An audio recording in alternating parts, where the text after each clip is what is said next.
You're watching Chicago's very own WGN News. Today's Midday Fix. When it comes to Chicago's brutal winters, we humans are not the only ones who have to battle the cold temperatures, the snow, and the ice. Our pets, especially dogs, may be more vulnerable than you think. Dr. Jamie Lynn Dursey, founder of Veterinary House Call Care, is joining me and showcasing her own golden retriever, Pappy, who we're going to see in a minute, to demonstrate just a few tips on how to keep our pets safe and warm.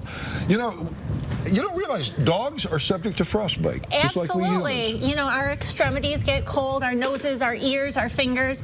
Dogs do too. Their toes get cold, their paws, their ears as well. So what do we do about that? So we can do a few things. The most important thing is prevention. So if we're cold when we're going outside, they're cold too, okay? So there's a couple things that you can do clothing-wise. If you have smaller dogs, short-haired dogs, we could use these great coats. These are from the Gold Paw series. These are fleece coats that are waterproof. Yeah, we put coats on ourselves. Why not dogs? Absolutely, You know? absolutely. I mean, larger dogs, huskies, golden retrievers don't typically need these, but smaller breeds, short-haired dogs do. There's different types of booties that you can use too if your dogs will wear them. They're great.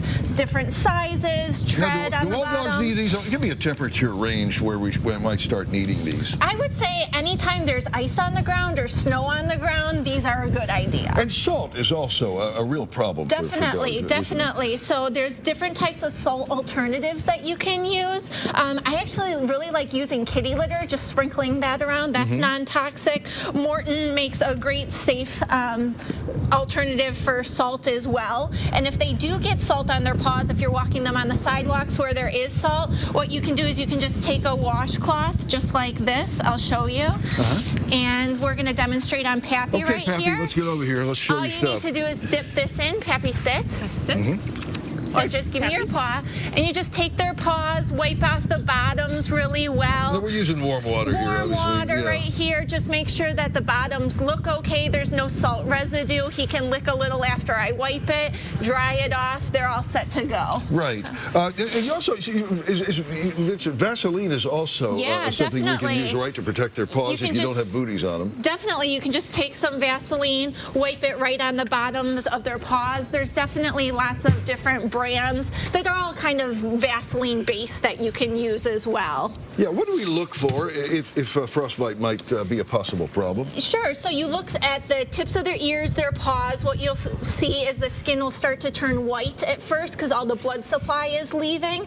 Then they can start to turn red from inflammation, and even in severe cases it can turn black. Right, okay? I think our skin's about to turn a little you know, my fingers are getting there. My fingers are getting there. Right. So if you see any of those signs, definitely take them to a vet right away. Right. Do they have higher caloric needs? Do they need to eat more in the winter? Good. That's a good point. So it depends on what your dog is bred to do. A lot of dogs are more stationary in the winter. They're not getting out as much, not playing as much. So lots of them need actually decreased amounts of food. Okay. If they're out and exercising more and more active in the winter, it's colder, they're burning more energy, they'll need more. Okay. Yeah. So something really important is that, you know, these foods will say to fill a cup of food.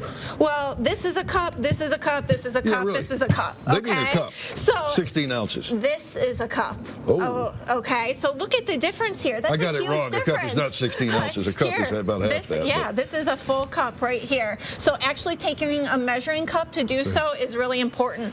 And then there's lots of games and stuff to occupy their minds. You can pour food in these, and they need to move them around to try to eat the food. Just games they can play. Kong toys. You can put peanut butter in here. Oh, I love the Kong toys. Oh my gosh, Pappy loves this. Before I let you go, we've been focusing on dogs, but cats are also vulnerable in winter. Yes. Tell me one of the biggest problems with that before I let you go. Keeping them inside. Keep your cats inside all the time, and if you're living in the city, be sure to honk your horn before you start your car, because cats can get up into the car and seek shelter, okay?